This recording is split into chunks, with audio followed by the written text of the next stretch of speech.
नमस्कार मित्रांनो, मी ज्ञानगंगा अकॅडमी तर्फे सागर सांगकर आज जी महाराष्ट्र लोकसेवा आयोग तर्फे जी आपली महाराष्ट्र गट क सेवा संयुक्त पूर्व परीक्षा संदर्भात जी ऍड आलेली आहे 2021 ची जरी ऍड असली मित्रांनो तरी ही एक्झाम आपली 2022 मध्ये होणार आहे आणि ही आपली एक्झाम 3 एप्रिल 2022 या दिवशी ठरण्यात आलेली आहे।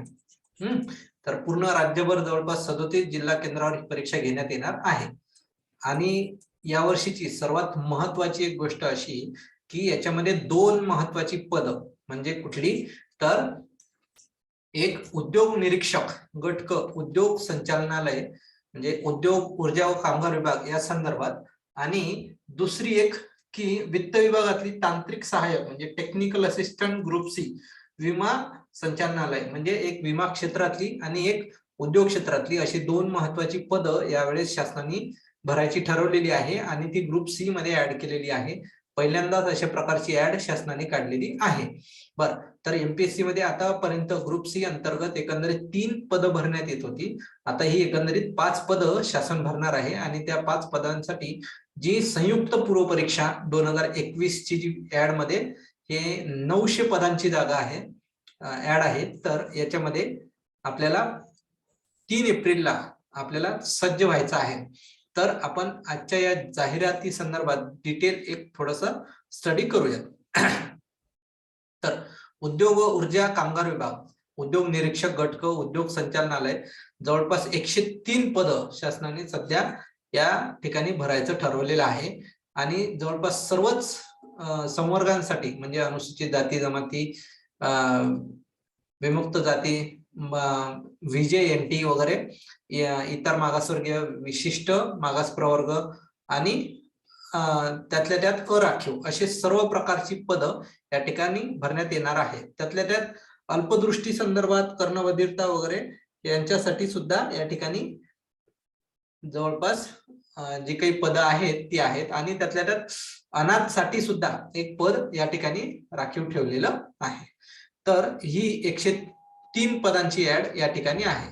त्यातल्या त्यात गृह विभागाअंतर्गत म्हणजे दुय्यम निरीक्षक गट क राज्य उत्पादन शुल्क 114 पदं म्हणजे एक्साइज डिपार्टमेंट मध्ये जी सब इन्स्पेक्टरची जी जागा असते तर ती या ठिकाणी भरण्यात येणार आहे आणि याची 114 जागा या ठिकाणी आहे। एक पद हे अनाथसाठी राखीव ठेवलेलं आहे आणि जवळपास सर्व संवर्गांसाठी सुद्धा या पदांसंदर्भात या ठिकाणी जागा राखीव आहे। त्यातल्या त्यात तांत्रिक सहाय्यक गट क म्हणजे हे जे नवीन पद आपण या ठिकाणी बघितलेलं आहे उद्योग निरीक्षक आणि एक तांत्रिक सहाय्यक तर हे दुसरं पद या ठिकाणी 14 पदं या ठिकाणी आहे आणि वेगवेगळ्या संवर्गात याची पदं आहेत। तर माजी सैनिकसाठी सुद्धा या ठिकाणी आहे, फक्त अनाथसाठी या ठिकाणी पद कुठल्याही प्रकारचं ठेवलेलं नाही आहे, ते एक लक्षात घेणं अपेक्षित आहे।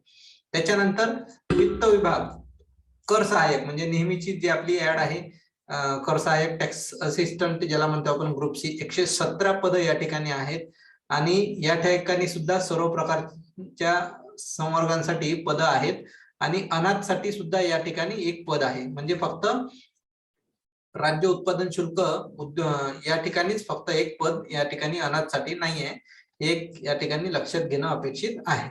बरं, त्याच्यानंतर चौथं जे आपलं आहे सामान्य प्रशासन विभागात आपले एक पद आहे लिपिक म्हणजे लिपिकाची 2 प्रकारची पदं आहेत, एक लिपिक टंकलेखक मराठी आणि एक लिपिक टंकलेखक इंग्रजी अशा 2 प्रकारची पदं आहेत। त्यातल्या त्यात मराठीसाठी आपल्याला 473 पदं म्हणजे जवळपास 550 पदं मित्रांनो या ठिकाणी ठेवलेली आहेत। म्हणजे विचार करा की आपल्या लोकसभेसाठी जशा प्रकारचे 550 पदं जवळपास ठेवल्या जातात इथं 550 पदं हे आपल्या फक्त लिपिक टंकलेखक मराठी गट क साठी आपल्या एमपीएससी द्वारे भरण्यात येणार आहे येणाऱ्या परीक्षेत। त्यातल्या त्यात इंग्रजीसाठी 79 पदे म्हणजे आपल्या महाराष्ट्राच्या विधान परिषदेची जी संख्या आहे त्याच्यापेक्षा एक पद जास्त एवढे पदसंख्या या ठिकाणी भरण्यात येणार आहे आणि यावर आपण लक्ष ठेवणं अपेक्षित आहे। तर ह्या ज्या काही आपल्या 5 प्रकारची पदं आहे या ठिकाणी भरण्यात येणार आहे आणि या 5 प्रकारच्या पदांसाठी जवळपास एकच पूर्व परीक्षा असणार आहे। ठीक आहे, तर एकच पूर्व परीक्षा जरी असली तरी या प्रत्येक परीक्षेचा जो कट ऑफ आहे तो वेगवेगळ्या असणार आहे। ठीक आहे. तर त्यातल्या त्यात काही पदांसाठी म्हणजे आपलं लिपिक टंकलेखक मराठीसाठी त्याला मराठी टायपिंग असणं अपेक्षित आहे. त्यातल्या त्यात इंग्रजीसाठी इंग्रजी टायपिंगचं सर्टिफिकेट तुमच्याकडे असणं अपेक्षित आहे. तर अशा प्रकारची पात्रता तुमच्याकडे आवश्यक आहे. बर, त्याच्यानंतर गट क जी सेवाची जी मुख्य परीक्षा आहे, तर मुख्य परीक्षेसंदर्भात पूर्व मुख्य अशा 2 परीक्षा मधून तुमचं सिलेक्शन होणार आहे. पूर्व फक्त तुम्हाला एक क्वालिफाईंग होणार आहे आणि मुख्य परीक्षेच्या 2 पेपरवरून पूर्व आणि मुख्य असे 2 पेपर जरी परीक्षाचे टप्पे जरी असले तरी फक्त मुख्य परीक्षेचे 2 पेपर याच्यावरून तुमचं फायनल सिलेक्शन होणार आहे. त्यातल्या त्यात या सर्व पदांच्या परीक्षेसाठी म्हणजे 5 प्रकारची जी आपली पदं आहेत त्या 5 पैकी मराठीचा जो लँग्वेजचा जो पेपर आहे इंग्रजी मराठीचा तो एकच पेपर होणार आहे, जो होणार आहे शनिवार दिनांक 6 ऑगस्ट 2022 ला. ठीक आहे. हा, म्हणजे ते तुम्ही लक्षात घेणं अपेक्षित आहे की जरी मुख्य परीक्षा ही एकत्र नसली मात्र जो एक पेपर आहे तो एकत्र असणार आहे. ठीक आहे. बर, त्याच्यानंतर हे झालं एका पदासंदर्भात म्हणजे एका मुख्य परीक्षेच्या एका पेपर संदर्भात.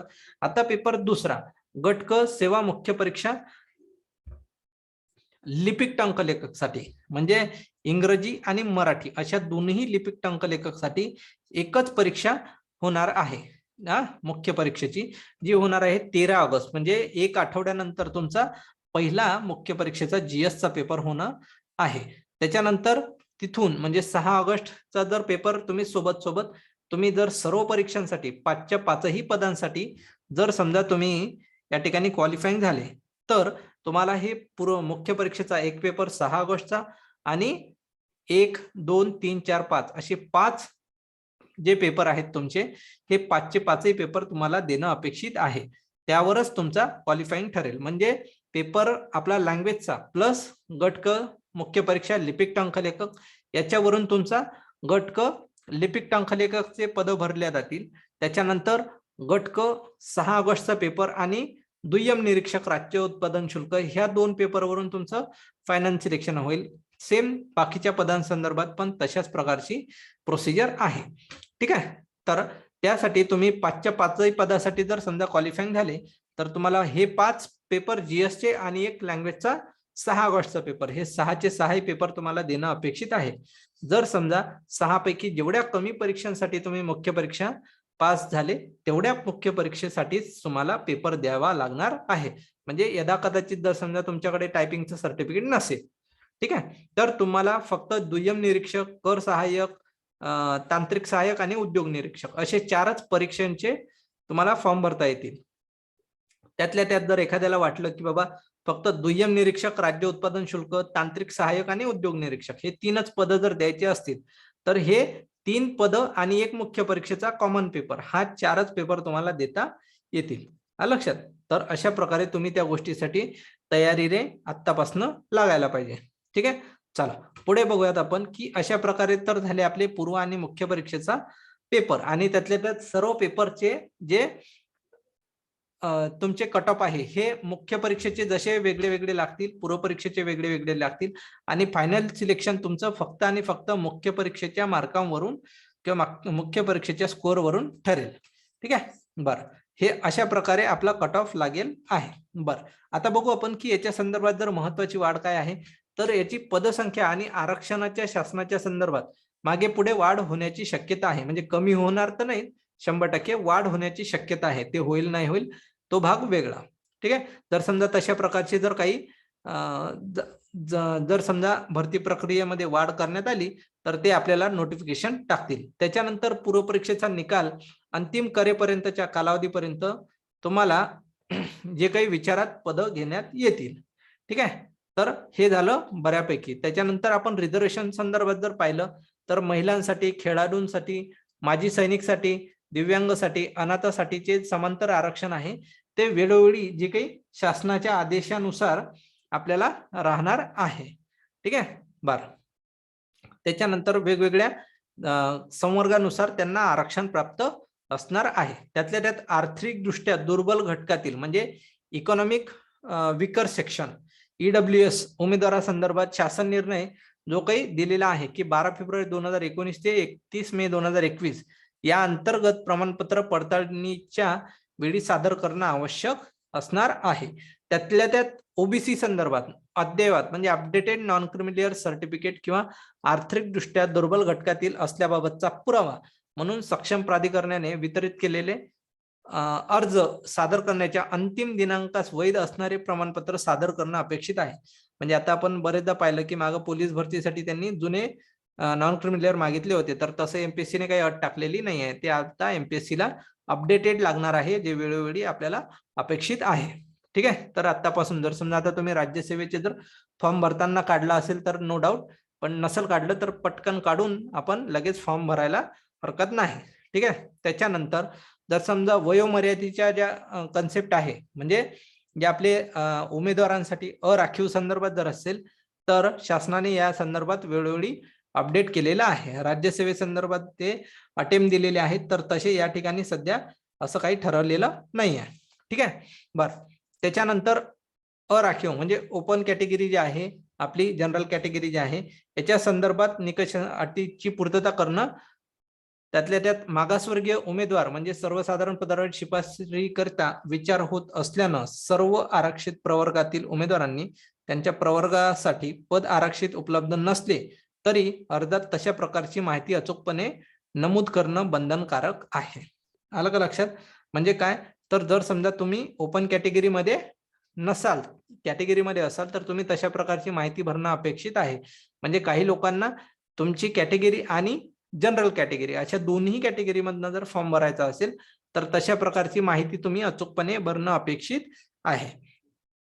ठीक आहे. चला, त्याच्यानंतर आपण सामाजिक व समांतर आरक्षणासंदर्भात विविध न्यायालयात दाखल न्यायप्रविष्ट प्रकरणी अंतिम निर्णयाच्या अधीन राहूनच पदभरतीची कार्यवाही करण्यात येईल.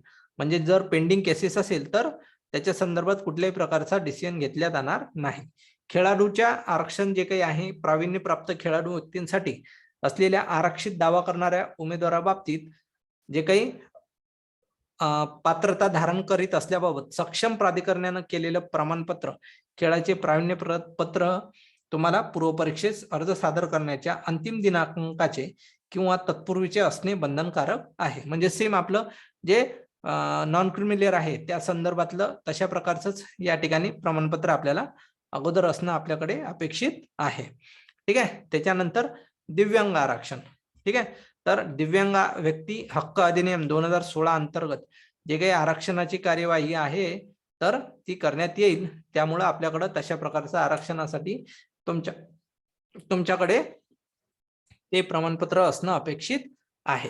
त्याच्यानंतर या प्रस्तुत परीक्षेतून भरण्यात येणाऱ्या संवर्ग पदाच्या बाबतीत खालील प्रमाणे संवर्गाची पदे दिव्यांगाकरता सुनिश्चित करण्यात आलेली आहेत. तर या संदर्भात शासनानं वेगवेगळे आदेश दिलेले आहेत आणि त्याच्यानंतर दिव्यांगत्वाचा उपप्रकार दिलेला आहे की तुम्ही कशा प्रकारचे शासन आदेश आहेत आणि तुम्ही कशा प्रकारचे दिव्यांग असल्यानंतर तुम्ही ते फॉर्म भरू शकता की नाही. तर अशा प्रकारे म्हणजे उद्योग निरीक्षक व उद्योग संचालनालय जे आहे याच्या संदर्भात आदेश क्रमांक 26 फेब्रुवारी 2021 या संदर्भात आहे. तर हे 5 प्रकारचे लोक तुम्ही या ठिकाणी फॉर्म भरू शकता. त्याच्या प्रकारे सेम प्रकारे दुय्यम निरीक्षक राज्य उत्पादन शुल्क याचा शासन निर्णय 29 जुलै 2021 हे या प्रकारचे लोक या ठिकाणी फॉर्म भरू शकतात. त्याच्यानंतर सेम तांत्रिक सहाय्यक, विमा संचालनालय, कर सहाय्यक, लिपिक टंकलेखक या सर्वांसाठी सेम त्यांचे जे काही समजा शासन निर्णय ज्या ज्या तारखेचे आहेत त्या संदर्भात तुम्ही अशा प्रकारचं जर ब्लाइंड लिस्ट असेल म्हणजे दिव्यांगत्व असेल तर तुम्ही त्या प्रकारे फॉर्म भरू शकता. त्याच्यानंतर दिव्यांग व्यक्तींसाठी असलेली पदे भराव्याच्या एकूण पदसंख्येपैकी असतील. म्हणजे विशेष अशी वेगळी पदं त्या ठिकाणी नसणार आहे. आणि दिव्यांगत्व कोणतं, तर मिनिमम तुम्हाला 40% किंवा त्यापेक्षा जास्त असल्यासच तुम्हाला आरक्षण व इतर सोयी सवलती प्राप्त होतील. मिनिमम 40% लक्षात ठेवायचं. हा, ठीक आहे. चलो, त्याच्यानंतर नेक्स्ट आपण बघूयात की अनाथाचं आरक्षण. अनाथाचं आरक्षण जो काही आपला शासन निर्णय महिला बालविकास विभाग 23 ऑगस्ट 2021 या संदर्भात आहे. शासनाकडून वेळोवेळी आदेश जे प्राप्त झालेले आहेत त्याच्यानुसार हे आरक्षण असणार आहे. तर पूर्व परीक्षेच्या अर्जाद्वारे अनाथ आरक्षणाचा दावा दिलेल्या उमेदवारांनी त्यांच्याकडे सद्यस्थितीत उपलब्ध असलेले प्रमाणपत्र सादर करणं अपेक्षित आहे, अनिवार्य आहे. आणि 23 ऑगस्ट 2021 या आदेशानुसार तुमच्याकडे अनाथ प्रमाणपत्र व महाराष्ट्र राज्याचे अधिवास प्रमाणपत्र, आलं का लक्षात, अशा 2 प्रमाणपत्र तुमच्याकडे असणं अपेक्षित आहे आणि ते तुम्ही शासनाकडे सादर करणे आहे. जर नसेल तर अशा प्रकारच्या आरक्षणाचा विचारात घेतल्या जाणार नाही, हे एक तुम्ही महत्वाचं लक्षात ठेवायचं. त्याच्यानंतर माजी सैनिकाकरिता आरक्षण काय आहे, तर उमेदवार स्वतः माजी सैनिक असल्यास त्याने त्याबाबत स्पष्टपणे दावा करणे अपेक्षित आहे. म्हणजे तुम्ही स्वतः दावा करायला पाहिजे, शासन तुमच्याकडे येणार नाही की तुम्ही माजी सैनिक आहे वगैरे वगैरे, अन्यथा त्यास माजी सैनिकाचा जो काही बेनिफिट आहे तो मिळणार नाही. त्याच्यानंतर माजी सैनिक करता आरक्षण संदर्भात जे काही वेळोवेळी आदेशानुसार तरतुदी असणार आहे ते तुम्ही त्याच्यासाठी तुमच्याकडे बाळगणे अपेक्षित आहे. कुठले आवश्यक प्रमाणपत्र आहे, तर सैनिकी सेवेतून मुक्त केल्याबाबतचे प्रमाणपत्र. म्हणजे समजा तुम्ही तशा प्रकारची सेवा पूर्ण झालेली असेल तर त्यावेळेसच तुम्हाला अशा प्रकारचं प्रमाणपत्र प्राप्त होते आणि त्यावेळेस तुम्ही तशा प्रकारचा प्रमाणपत्र सादर करू शकता. ठीक आहे. त्याच्यानंतर कास्ट जात प्रमाणपत्र व नॉन क्रिमिलियर प्रमाणपत्र, हे दोन्ही प्रमाणपत्र तुमच्याकडे वैध असणं अपेक्षित आहे आणि अपडेटेड असणं अपेक्षित आहे, म्हणजे पार दोन्ही चालणार नाही. ठीक आहे. चलो, त्याच्यानंतर वेतन श्रेणी, म्हणजे तुम्हाला जे काही समजा या पदांवर जर सिलेक्शन झालं तर कशा प्रकारचं वेतन आणि महागाई भत्ते वगैरे मिळणार आहे तर ते या ठिकाणी दिलेलं आहे. म्हणजे उद्योग निरीक्षकाच्या संदर्भात 35,400 ते 1,12,400 अशा प्रकारचं तुम्हाला एकंदरीत वेतन मिळणार आहे. ठीक आहे. दुय्यम निरीक्षक राज्य उत्पादन शुल्क म्हणजे 32,000 ते 1,01,600 एवढं वेतन तुम्हाला मिळू शकतं, अधिक महागाई भत्ता व जे काही इतर भत्ते आहेत ते. त्याच्यानंतर तांत्रिक सहाय्यक म्हणजे टेक्निकल असिस्टंट विमा संचालनालय, तर त्याच्यामध्ये तुम्हाला 29,200 ते 92,300 अधिक महागाई भत्ता व इतर भत्ते तुम्हाला मिळतील. त्याच्यानंतर कर सहाय्यक 25,500 ते 81,100 अशा प्रकारचं तुम्हाला या ठिकाणी अधिक महागाई भत्ते व इतर भत्ते मिळणार आहे. लिपिक टंकलेखक त्यामध्ये तुम्हाला 19,900 ते 63,200 अशा प्रकारचे महागाई भत्ते व इतर भत्ते तुम्हाला मिळतील. म्हणजे या संदर्भात आपण एक थोडंसं लक्षात घेतलं पाहिजे की जे शासनाने यावेळेस नवीन जे 2 पद, एक उद्योग निरीक्षक आणि एक तांत्रिक सहाय्यक म्हणजे 1 नंबर आणि 3 नंबर असे जे 2 पद टाकलेले आहेत, याच्या वेळी या ठिकाणी तुम्हाला भयंकर पेमेंट, सर्वात जास्त पेमेंट तुम्हाला या ठिकाणी मिळणार आहे. उद्योग निरीक्षक कशासाठी, तर शासनाचं आता जे पॉलिसी आहे, सेंट्रल गव्हर्नमेंट असू दे किंवा स्टेट गव्हर्नमेंट असू दे, ही बिझनेस प्रोग्रेसिव्ह गव्हर्नमेंट आहे. त्याच्यामुळे तुम्हाला बिझनेस संदर्भात किंवा उद्योग व्यवस्थापन, उद्योग स्थापना संदर्भात हे या ठिकाणी पद आहेत. त्याच्यामुळे या ठिकाणी हे नवीन पद शासनाने स्थापन करण्याचं ठरवलेलं आहे आणि त्यांना पेमेंट म्हणजे वेतन सुद्धा त्याप्रमाणे भरगच्च मिळणार आहे. त्याच्यामुळे थोडंसं लक्ष ठेवायचं आणि झपाट्यानं कामाला लागायचं. ठीक आहे. चलो, आता सर्वात महत्वाचं आहे की पात्रता कशा संदर्भातली, तर वयोमर्यादेची.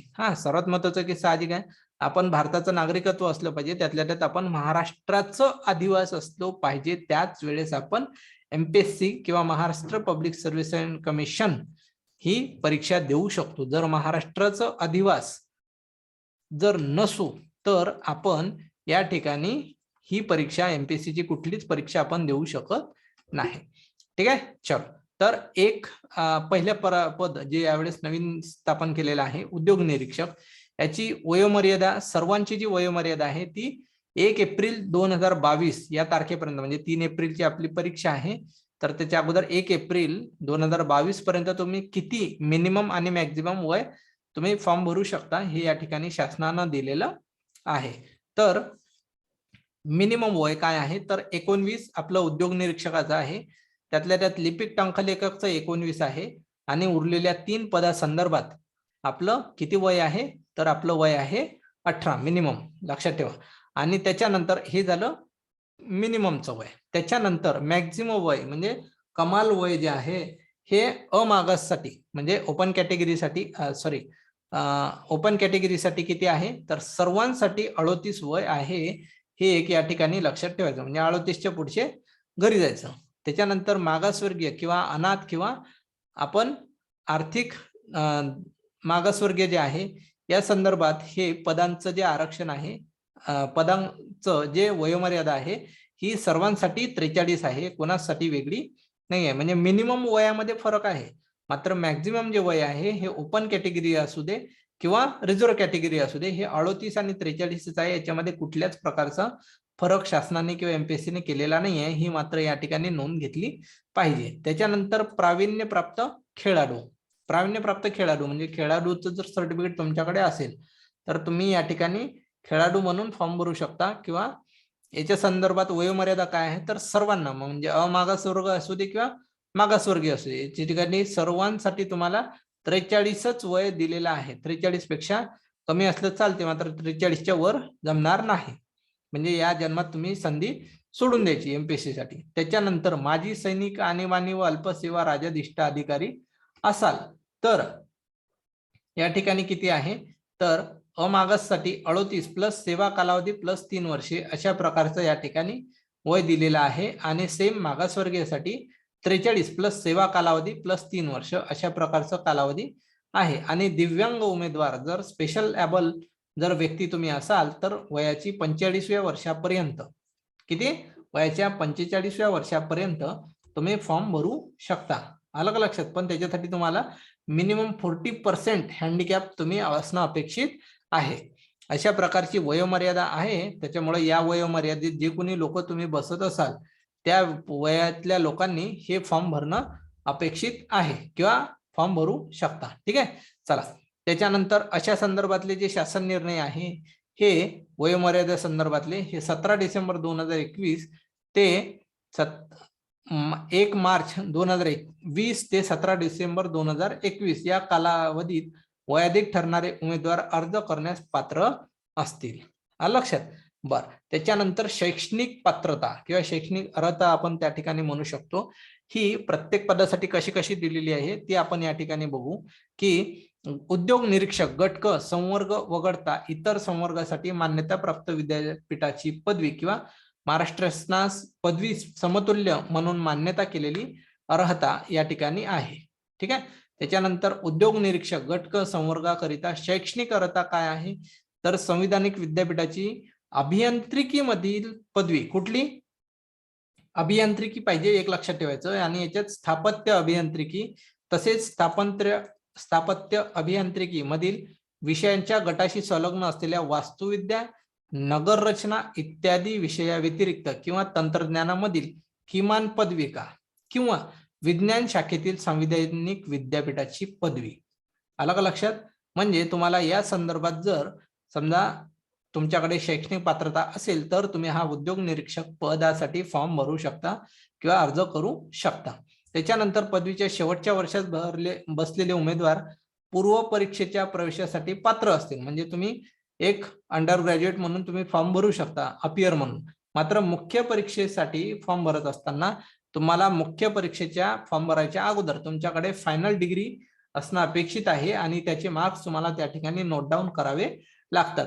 अदरवाईज तुम्हाला ते मुख्य परीक्षा देता येणार नाही. त्यातल्या त्यात जर इंटर्नशिप किंवा आंतरवासिता किंवा कार्यशाळेतील प्रत्यक्ष कामाचा अनुभव आवश्यक असेल अशा पदवीधारकाने अशा प्रकारची जी इंटर्नशिप आहे ही मुख्य परीक्षेच्या फॉर्म भरायच्या अगोदर कंप्लीट केलेली पाहिजे. म्हणजे जी कुठली तुमची डिग्री असेल डिग्रीच तुमची पूर्ण कंप्लीट झाली पाहिजे. अशा प्रकारचं तुम्हाला या ठिकाणी पात्रता आहे. त्यातल्या त्यात सर्वात महत्वाचं की तुम्हाला ह्या सर्व गोष्टीसोबत मराठी भाषा आपली मातृभाषा माहिती असणं अपेक्षित आहे. या भाषेचं ध्यान असणं आवश्यक आहे. चलो, हे झालं आपलं उद्योग निरीक्षक जे यावेळेस शासनाने ऍड केलेलं आहे. आपलं नेक्स्ट कुठलं पद आहे तर कर सहाय्यक व लिपिक टंकलेखक संवर्गासाठी टंकलेखन अर्हता. याच्या संदर्भात काय आहे तर कर सहाय्यक व लिपिक टंकलेखक संवर्गासाठी शैक्षणिक अर्हता कशी आहे तर कर सहायकाच्या बाबतीत मराठी टंकलेखन म्हणजे Marathi typing minimum 30 per minute आणि इंग्रजीचा मिनिमम 40. म्हणजे टॅक्स असिस्टंटच्या बाबतीत 30-40 अशा प्रकारचं तुमचं प्रमाणपत्र असणं अपेक्षित आहे. लक्षात. बरं, त्याच्यानंतर जर लिपिक टंकलेखक म्हणजे एमपीएससी क्लर्क साठी जर तुम्हाला फॉर्म भरायचा असेल तर तुम्हाला या ठिकाणी सेम 30-40च प्रमाणपत्र असणं अपेक्षित आहे. लक्षात.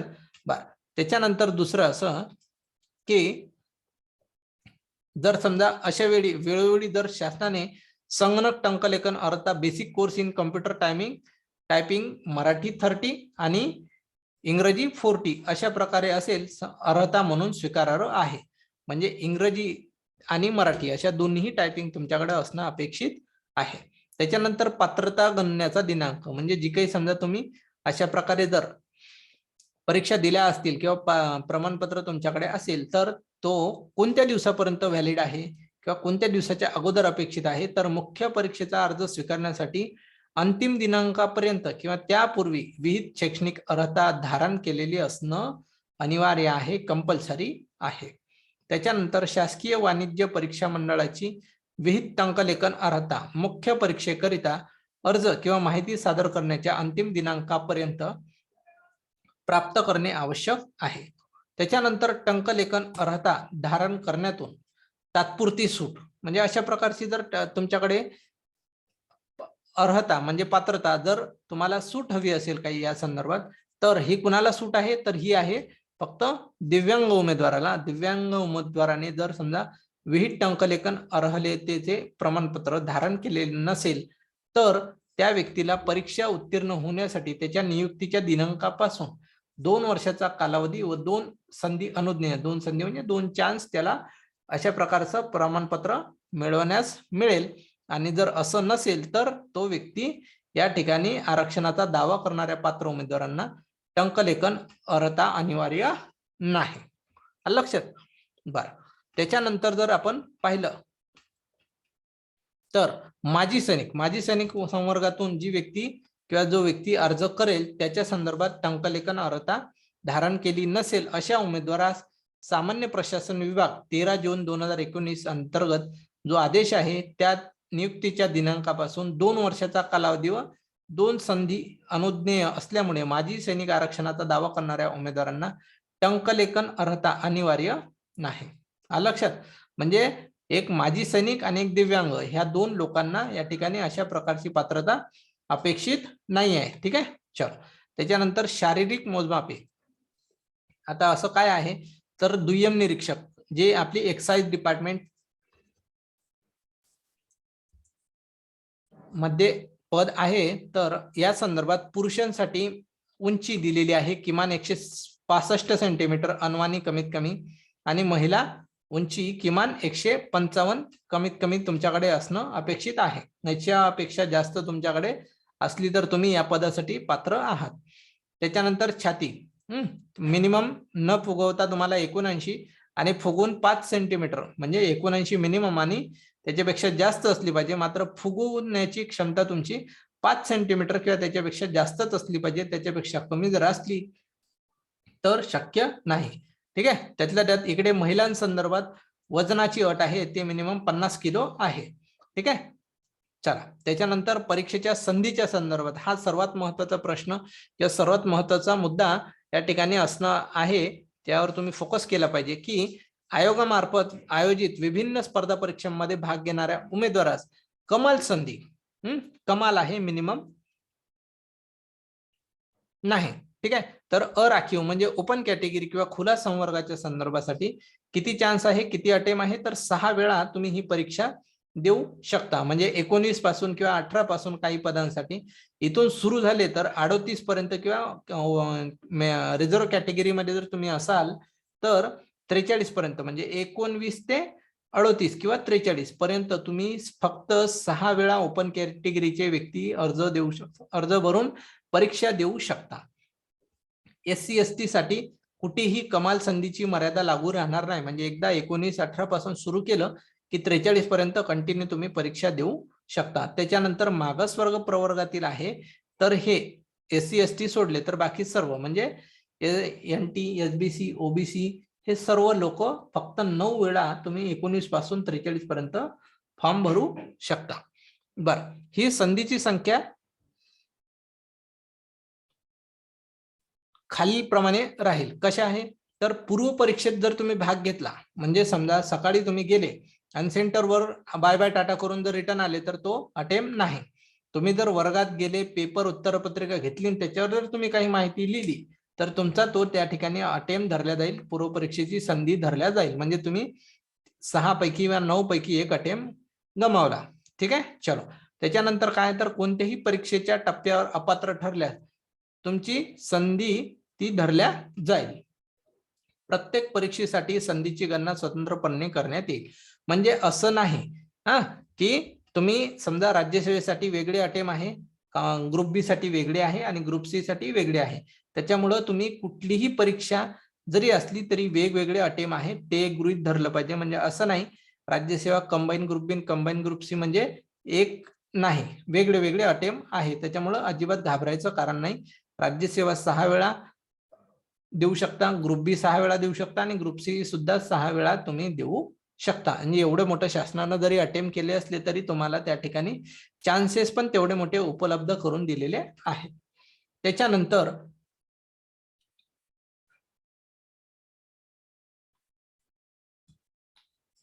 ठीक आहे, निवड प्रक्रिया कशी आहे तर मिनिमम अर्हता धारण केले म्हणून उमेदवार शिफारशीसाठी पात्र असणार नाही. म्हणजे समजा तुम्ही अशा प्रकारचं एज्युकेशनल क्वालिफिकेशन दिलेलं आहे तर त्याच्यानुसार तुम्ही पात्र आहात का नाही, परीक्षा दिली म्हणून पात्र आहात का नाही. तुम्हाला मिनिमम क्रायटेरिया जो आहे, मिनिमम क्वालिफिकेशन म्हणजे जे काही समजा तुम्हाला गुण मिळवायचे आहे तेवढे तुम्हाला मिळवावेच लागणार आहेत. ठीक आहे. चलो, त्याच्यानंतर जर आपण पाहिलं तर परीक्षेचे टप्पे 2च टप्पे आहे. आपण अगोदरच त्याच्यावर थोडंसं डिस्कस केलेलं आहे की एक पूर्व परीक्षा आहे 100 गुणांची, मुख्य परीक्षा 200 गुणांची, 100चे 2 पेपर आणि प्रत्येक 100 क्वेश्चनच्या पेपरला म्हणजे पूर्व परीक्षेला 100 गुण 60 मिनिट दिलेले आहे. त्याच्यात इकडे 100 मुख्य परीक्षा 200 गुणांसाठी दिलेली आहे आणि 200 गुणांसाठी 2 पेपर दिलेले आहे.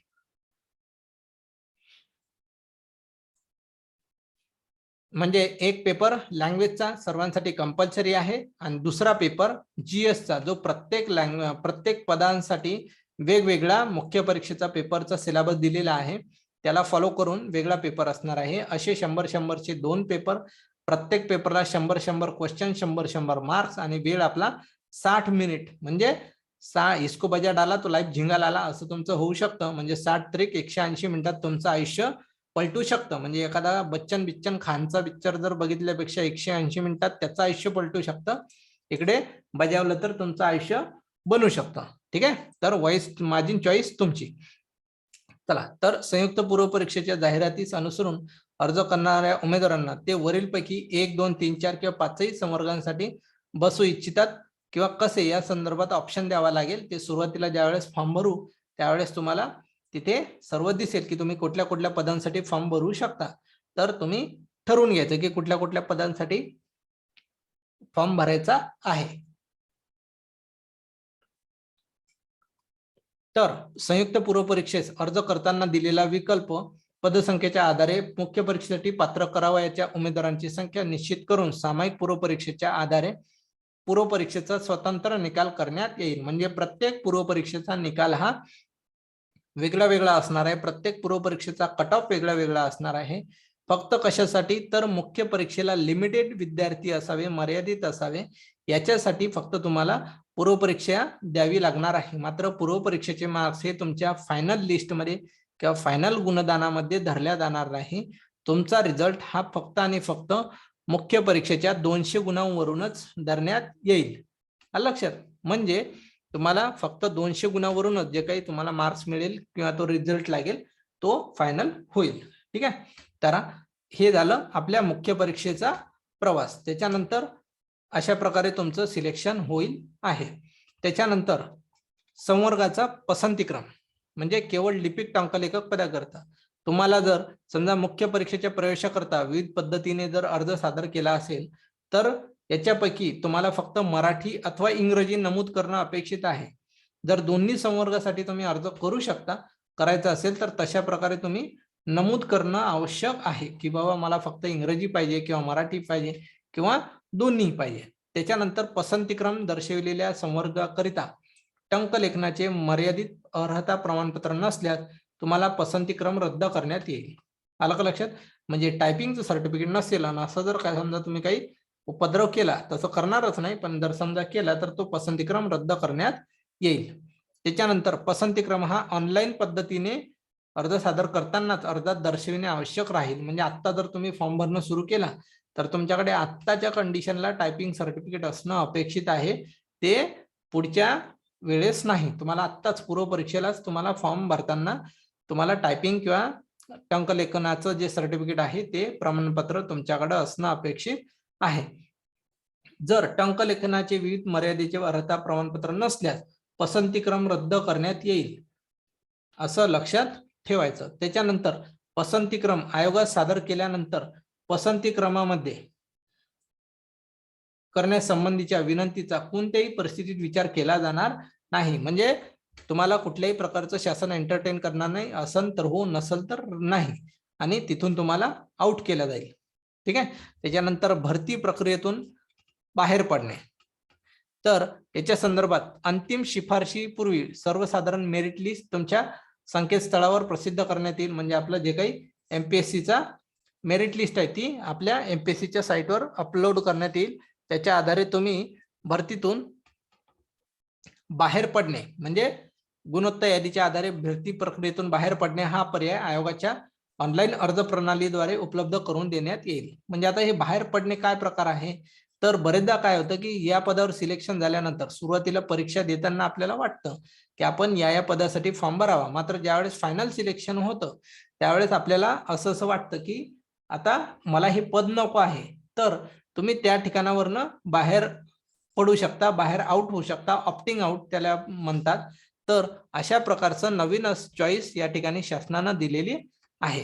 त्याच्यामुळे तुम्ही त्या ठिकाणी लक्ष ठेवायचं की जर तुम्हाला असं वाटलं, तर सध्या बेरोजगारी आहे असं तर काही वाटणार नाही काही लोकांना, पण जर असं वाटलंच तर तुम्ही या ठिकाणी करू शकता. ठीक आहे.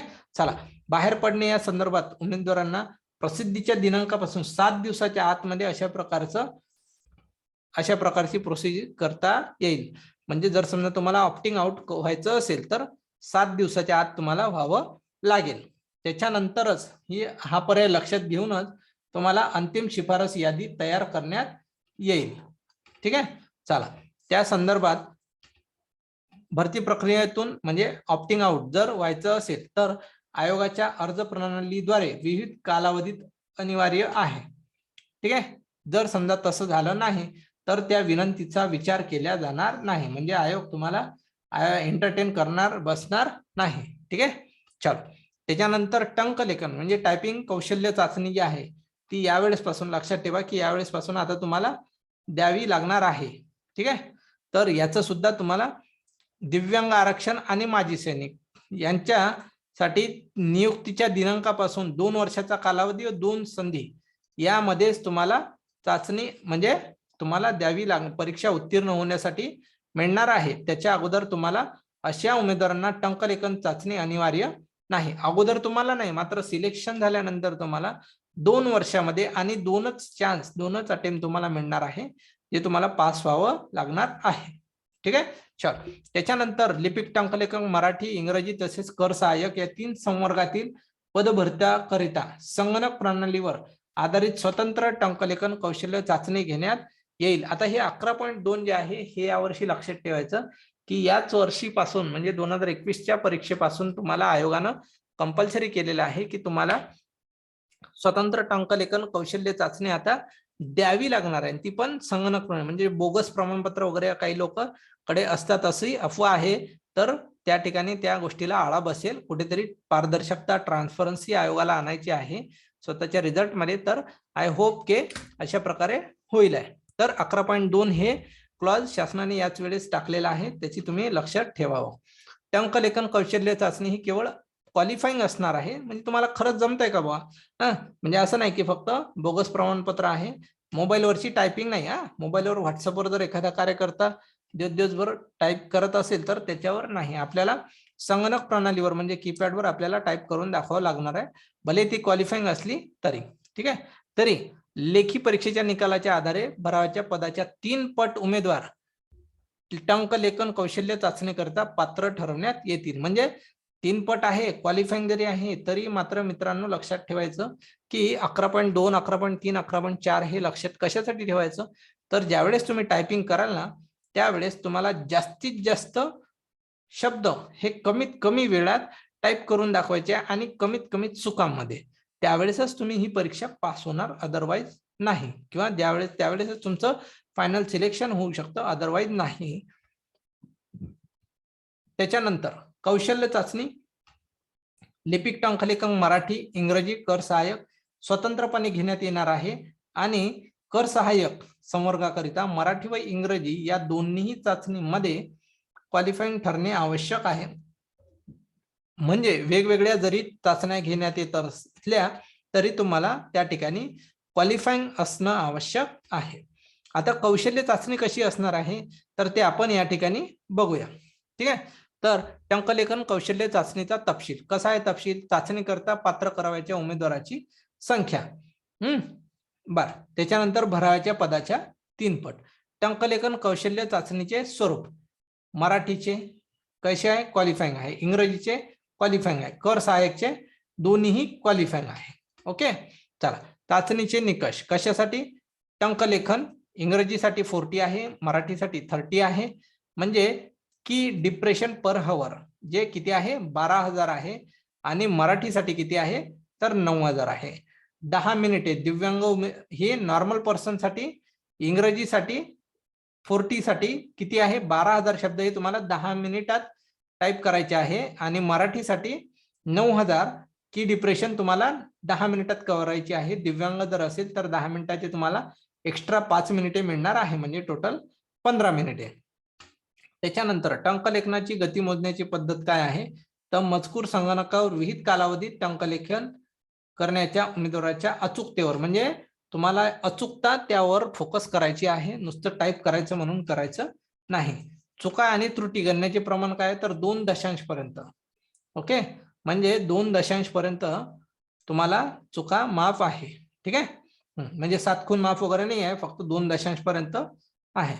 त्याच्यानंतर चुका मोजण्याची पद्धती की डिप्रेशनच्या शेकडा प्रमाणात काय आहे तर एकूण कळ अवनमन की डिप्रेशनच्या शेकडा प्रमाणात आहे. त्याच्यानंतर सीमांकन मर्यादा किंवा रेषा ह्या अराखीवसाठी 7% आहे आणि मागास प्रवर्ग म्हणजे इतर सर्वांसाठी ही 10% आहे. हे एक तुम्ही या ठिकाणी लक्षात ठेवायचं आहे.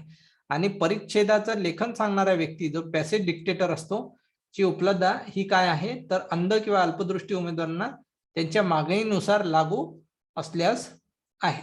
ठीक आहे. चला अशा प्रकारे आपली यावेळेस कौशल्य चाचणी म्हणजे हा 11 चा जो मुद्दा आहे 11 नंबरचा मुद्दा हा तुम्हाला खूप महत्वाचा आहे. याच वेळेस आयोगाने या ठिकाणी टाकलेला आहे. लक्षात. त्याच्यानंतर जर समजा तुम्ही अशा प्रकारची लेखनिक किंवा सहाय्यकाची मागणी जर केली तर तुम्हाला तशा प्रकारे उपलब्ध करून देण्यात येईल. मात्र ते तशा प्रकारचं तुम्ही परीक्षेच्या किमान 7 दिवसा अगोदर तुम्ही त्या प्रकारचा अर्ज देऊन तशा प्रकारचा पर्सन तुम्ही त्या ठिकाणी उपलब्ध करणं अपेक्षित आहे. ठीक आहे. चला हे तुम्हाला जे काही तुम्हाला ज्या दिले 11.8, 11.9, 11.10 आणि 11.11 हे सर्व तुमच्या टायपिंगच्या संदर्भात आहे. तुमच्याकडे टंकलेखन प्रमाणपत्र असणं अपेक्षित आहे वगैरे वगैरे. ठीक आहे. चला त्याच्यानंतर पूर्व परीक्षेकरिता अर्ज सादर करण्याची पद्धत. सर्वात पहिले तर तुम्हाला खाते असणं आवश्यक आहे. खाते असलं तर तुम्हाला पुढची प्रोसिजर करता येते. अदरवाईज तुम्ही सर्वात अगोदर खातं उघडणं अपेक्षित आहे. जर तुमच्याकडे खातं असेल तर ते खाते तुम्हाला अद्ययावत करणं अपेक्षित आहे. त्याच्यानंतर तुम्हाला काय तर जी आवश्यक कागदपत्रे तुम्हाला अपलोड करायची आहे आणि अर्ज सादर करायचा आहे. त्याच्यानंतर आपल्याला जी काही फी असेल ती फीज भरायची आहे आणि तुमचं डिस्ट्रिक्ट तुम्हाला सेंटर कुठलं हवं आहे, कुठलं डिस्ट्रिक्ट सेंटर म्हणून हवं आहे ते तुम्हाला त्या ठिकाणी निवडता येईल आहे. तुम्ही निवडू शकता.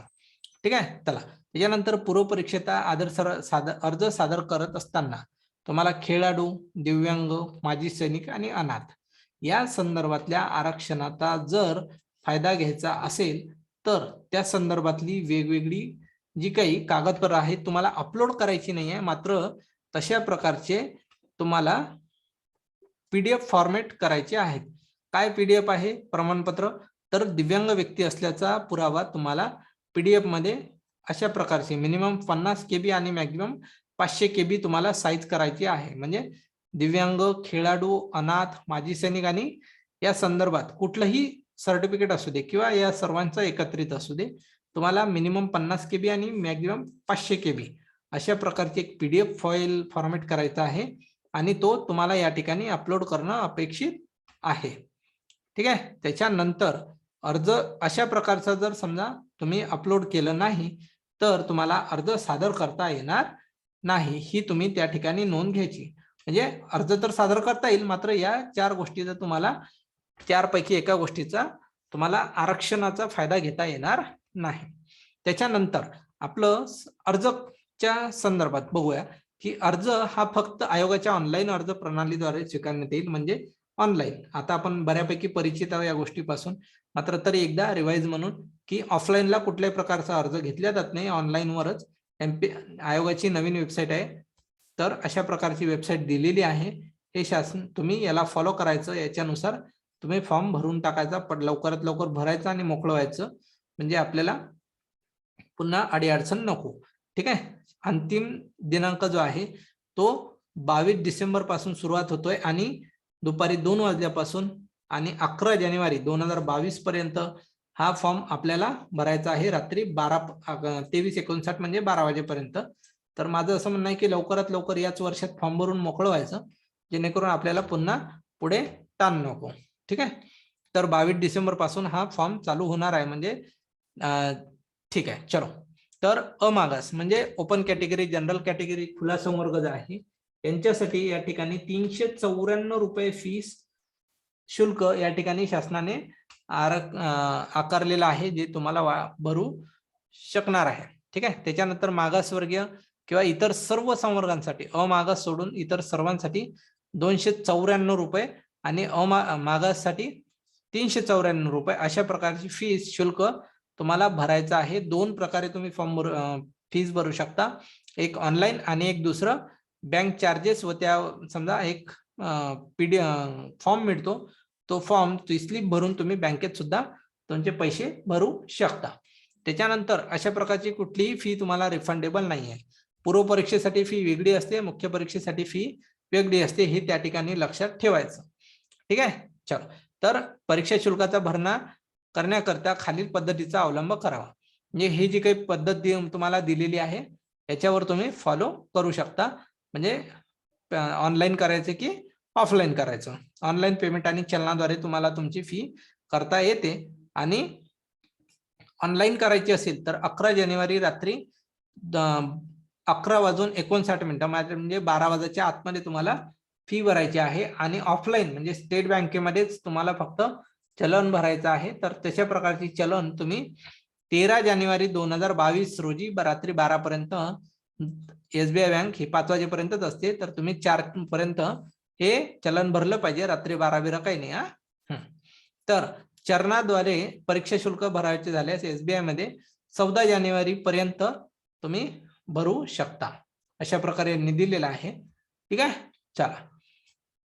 चला असो. तर जिल्हा केंद्र लगेच तुम्ही तिकडून फॉर्म भरून आणले की स्लिप भरली, किंवा जर समजा ऑनलाईन पेमेंट केलं तर तुम्ही लगेच जिल्हा केंद्र निवडणं अपेक्षित आहे. 37 जिल्हा केंद्र आहे आपले, त्याच्यापैकी कुठलंही एक केंद्र जे तुम्हाला योग्य सुटेबल असेल ते तुम्ही भरू शकता.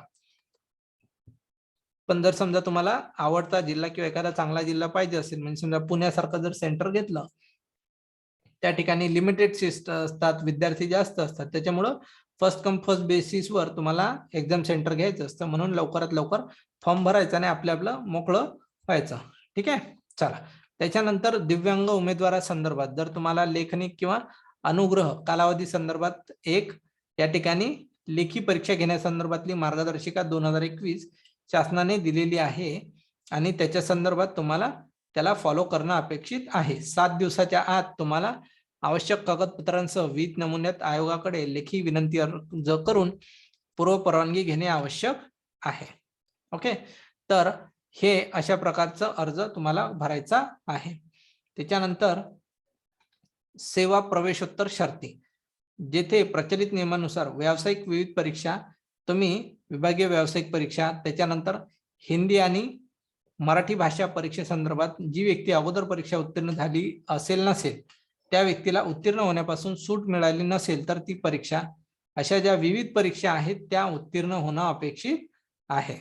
त्याच्यानंतर दुय्यम निरीक्षक राज्य उत्पादन शुल्क पदाकरिता काय आहे, तर यासाठी शारीरिक प्रशिक्षण व आसवनी प्रशिक्षण घ्यावे लागणार आहे आणि याच्या संदर्भात कायद्याचा अभ्यास, कायद्यामध्ये विविध केलेली राज्य उत्पादन शुल्क अधिकाऱ्याची कार्य आणि कर्तव्याबाबतच्या तरतुदी यांचा समावेश असेल.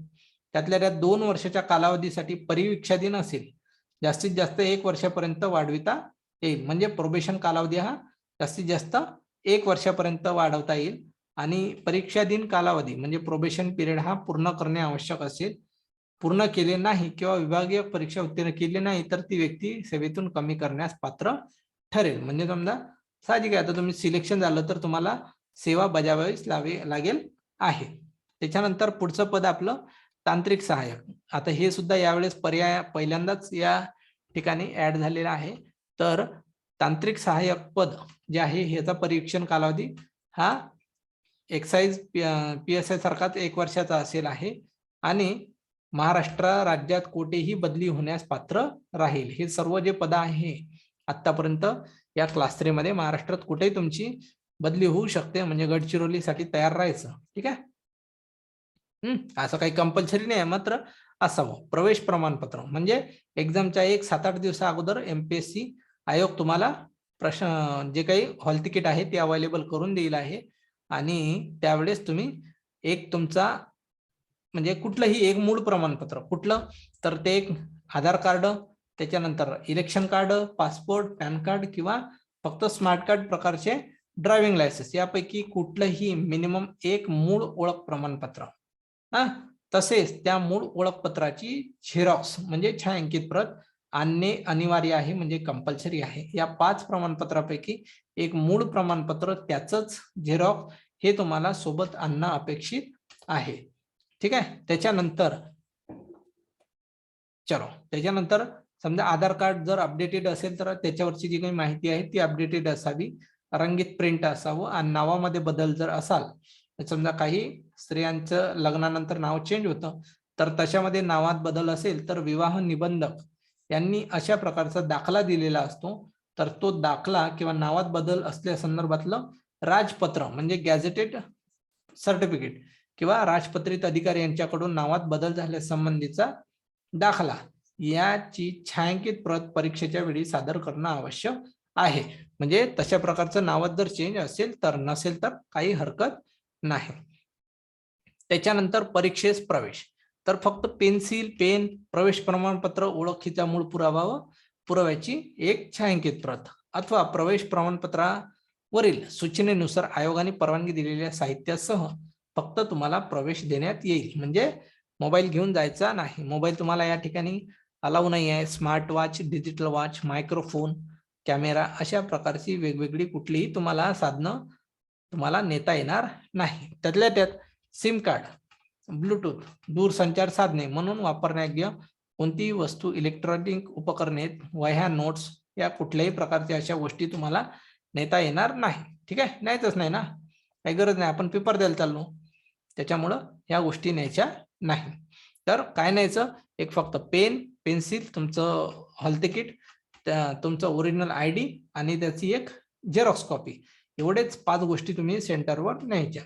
ठीक आहे. त्याच्या संदर्भात जर अर्ज स्वीकारण्याची पद्धत, आवश्यक अर्हता, आरक्षण, वयोमर्यादा, शुल्क निवडीची सर्वसाधारण प्रक्रिया, परीक्षा योजना, अभ्यासक्रम इत्यादी बाबतच्या सविस्तर तपशिलासाठी आपली आयोगाची जी वेबसाईट दिलेली आहे, ठीक आहे, तर तुम्हाला त्याच्यावर सर्व प्रकारची माहिती मिळू शकते. महाराष्ट्र गट सेवा परीक्षा मध्ये उपलब्ध करून देण्यात आलेल्या माहितीचे अवलोकन या ठिकाणी केलेलं आहे. ठीक आहे.